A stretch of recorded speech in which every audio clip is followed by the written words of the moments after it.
तो ये class 8th का चैप्टर है। चैप्टर का नाम है द पैलिंड्रोम। ठीक है, तो इस चैप्टर में जो तेनालीरामा है, ठीक है, तेनालीरामा की एक स्टोरी है। तो इसमें बताया है कि तेनालीराम कैसे एक प्रैंकस्टर यानी एक मजाकिया इंसान से, एक साधारण मजाकिया इंसान जो गांव में रहने वाला था, वो एक राज्य का विदूषक या फिर जेस्टर कैसे बना।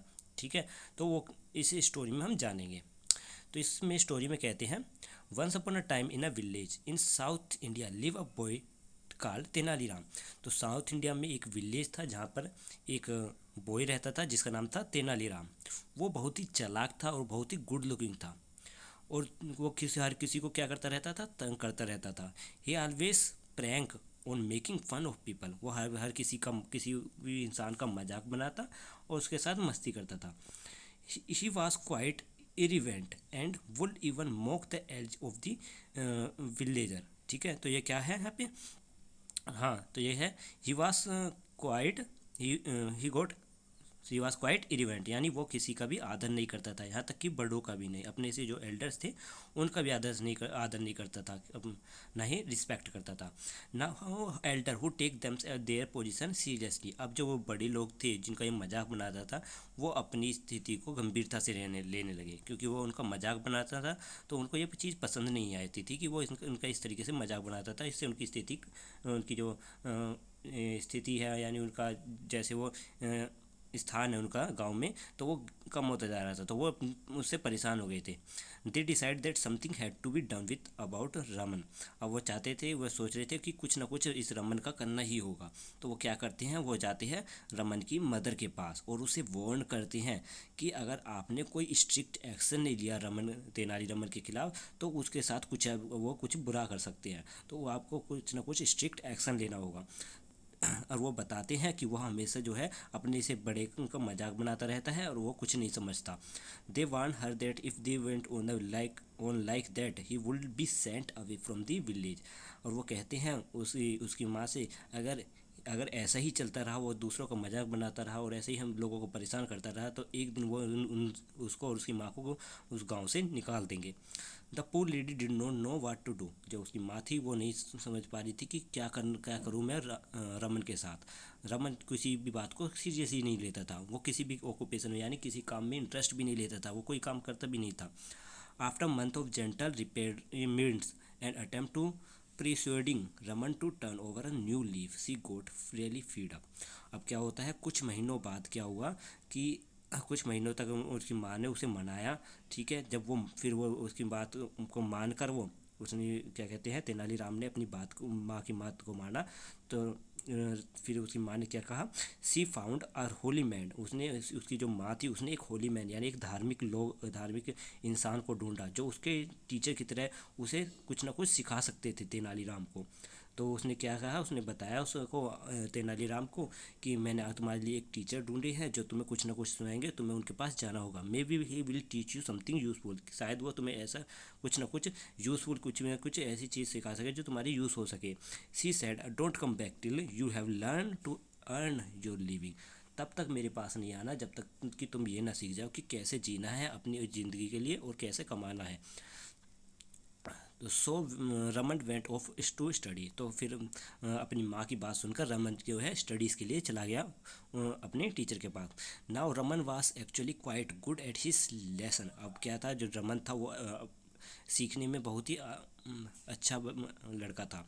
वह सभी चीज़ें सही से सीखता था। When his mind was occupied he even forget to play prank. जब उसका दिमाग विकसित होने लगा, उसे शिक्षा मिलने लगी, तो वो प्रैंक करना भूल गया, वो प्रैंक करना छोड़ दिया। His teacher was pleased with him. ठीक है, he finally one day the teacher told Raman, well I thought you I can now you can go into the world and seek your fortune. ठीक है, तो teacher क्या कहते हैं कि मैंने अब तुम्हें सब कुछ सिखा दिया है रमन, अब तुम सब कुछ सीख चुके हो और तुम जो चाहो वो कर सकते हो। तुम जहाँ चाहो तुम जाना चाहो तो जा सकते हो और अपनी ज़िंदगी जी सकते हो। बट रमन क्या कहते हैं, I still do not know what can I do for living. पर मैं अभी तक ये नहीं जानता कि मुझे अपनी ज़िंदगी जीने के लिए क्या काम करना चाहिए। How will I face my mother. मैं अपनी माँ से कैसे मिलूँगा, कैसे उनको ये बताऊँगा। He teacher then thought him a mantra. उसके टीचर जो होते हैं, उसके गुरु जो होते हैं, वो उसे एक मंत्र देते हैं और कहते हैं, इस मंत्र को ले ध्यान से पढ़ो, इसको समझो, और जाके एक टेम्पल होगा, कोई मंदिर होगा, वहाँ पे मंदिर के बाहर मंदिर में जाकर इसको करीबन 3 मिलियंस टाइम पढ़ो, ठीक है। 3 मिलियंस यानी 30 लाख, मतलब 30 लाख बार, या 3 मिलियंस टाइम्स जो है इसको मंत्र को पढ़ो। अगर तुम इसको अच्छे से कंसंट्रेट, यानी if you concentrate and recite it sincerely, he said, तो वो कहता है अगर तुम इसे ध्यान लगा के मन, पूरे मन से, सच्चे ईमानदारी से इसको पढ़ोगे, तो ये क्या कहता है, the goddess which her 1000 head will reveal herself to you, तो तुम्हारे से मिलने एक गोडेस आएगी, एक देवी आएगी जिसके हजारों सर होंगे, वो तुम्हारे से मिलेगी।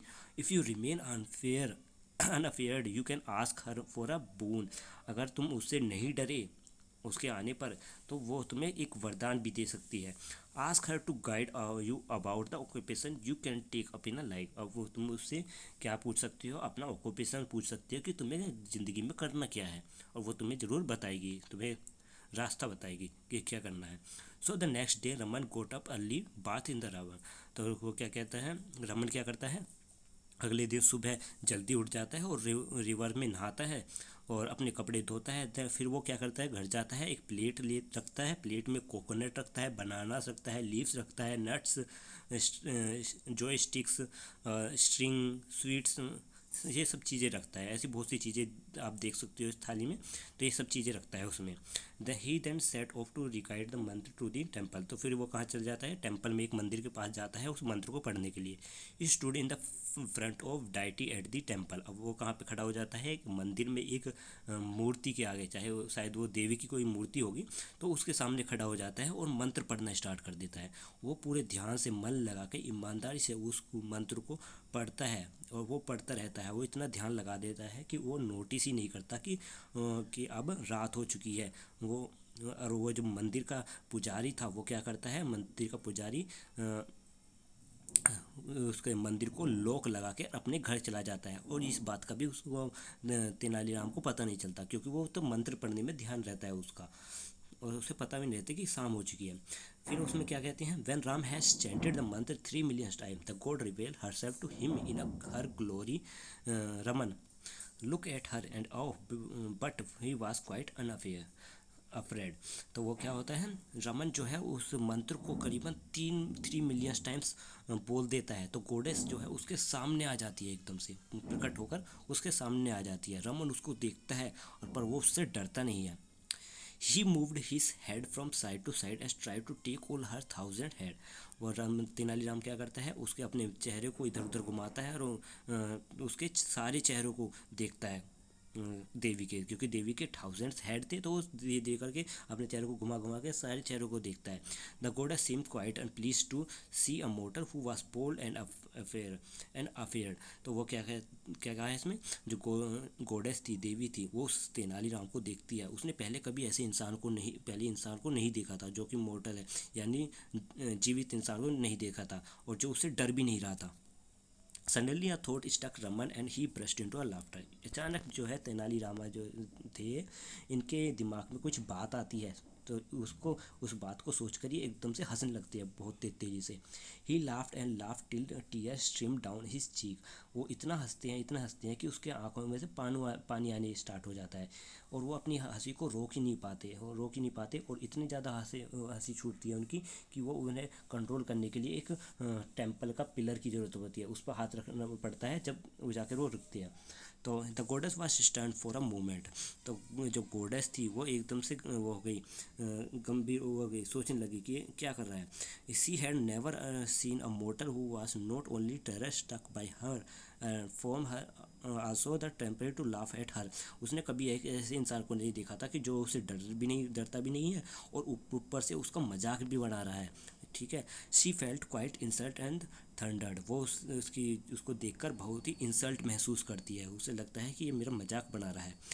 फिर वो कहती है, how day you laugh at मी, तुम्हारी हिम्मत कैसे हुई मेरे ऊपर हंसने की, तुम्हें क्या फ़नी लग रहा है, what do you find so funny, क्या फ़नी लग रहा है, क्या मजाकिया लग रहा है तुम्हें जो मुझ पर हंस रहे हो।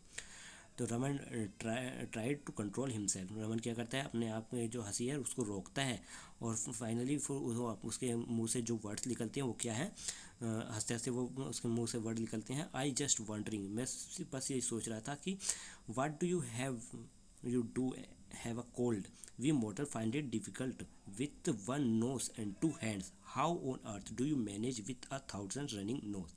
अब वो कहता है कि मैं यही सोच रहा था कि जब तुम्हें ठंड लगती है तो तुम करते क्या हो। हम तो मोर्टल इंसान, हम तो इंसान हैं, ठीक है, जीवित इंसान है। हमारे जब ठंड लग जाती है तो हमें एक नाक संभालना भी, दो हाथों से एक नाक संभालना भी इतना मुश्किल हो जाता है, और तुम्हारे तो थाउजेंड्स ऑफ नोस हैं, हज़ारों नोस नाक हैं, तुम कैसे संभालती होगी। तो इसी बात को सोच के मैं हंस रहा था। तो गोडेस क्या हो जाती है, फ्यूरियस। फ्यूरियस यहाँ पे होता है क्रोधित। तो गोडेस जो होती है वो गुस्से में आ जाती है। She raised all her thousand head and look down, ठीक है। तो वो अपने सिर को उठाती है और उसकी तरफ देखती है, रमन की तरफ, पूरे गुस्से में। Because you are dare to laugh at me, वो कहती है तुम्हें, तुम्हारी इतनी हिम्मत हुई कि तुम मुझ पर हंस रहे हो, मैं तुम्हें श्राप देती हूँ कि तुम एक जेस्टर की तरह, यानी जेस्टर होता है एक विकट कवि, ठीक है, विकट कवि की तरह एक अपनी ज़िंदगी निभाओगे और यही तुम्हारा काम है। तो वो रमन कहता है हाउ यू नॉट अपसेट, ठीक है, वास नॉट अपसेट। तो रमन क्या होता है, रमन इस बात से अपसेट नहीं होता, और वो कहता है ओ द ग्रेट, कितना अच्छी बात है, मुझे ये ऑक्यूपेशन बहुत ही अच्छा लगा है। विच यू हैव सेड, तो ये तुमने कहा है, it is a palindrome. Vikatakavi, वो इसको, इस वर्ड को धीमे धीमे कर बोलता है, वी कट कवि। अगर फिर वो कहता है अगर हम इसको राइट से पढ़े हो या फिर लेफ़्ट से पढ़े तो दोनों तरफ से एक जैसा ही पढ़ा जाता है। अगर आप इसको राइट से पढ़ोगे तो भी विकट कवि है, और दूसरी तरफ से पढ़ोगे तब भी विकट कवि ही पढ़ा जाएगा। तो इसी बात का भी मजाक बना रहा होता है। तो गोडस क्या हो जाती है, गोडस जो है अमेज हो जाते हैं, वो सोच में पड़ जाती है कि ये कैसा इंसान है कि मेरे अभिशाप को भी सुनकर उसका भी मजाक बना रहा है, जो मैंने श्राप दिया है इसका।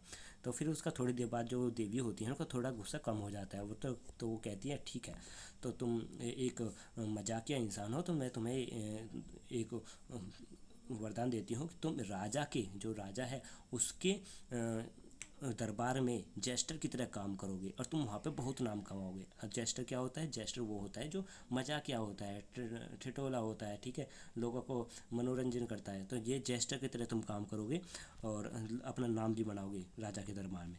And that is exactly what happen, Raman went to become a court jester to king Krishna Deva Raya of Vijayanagara. तो यही जो हुआ है, इसी के बाद जो है वो कृष्णा देव राय जो विजयनगर के राजा थे उनके दरबार के जेस्टर बने थे, ठीक है।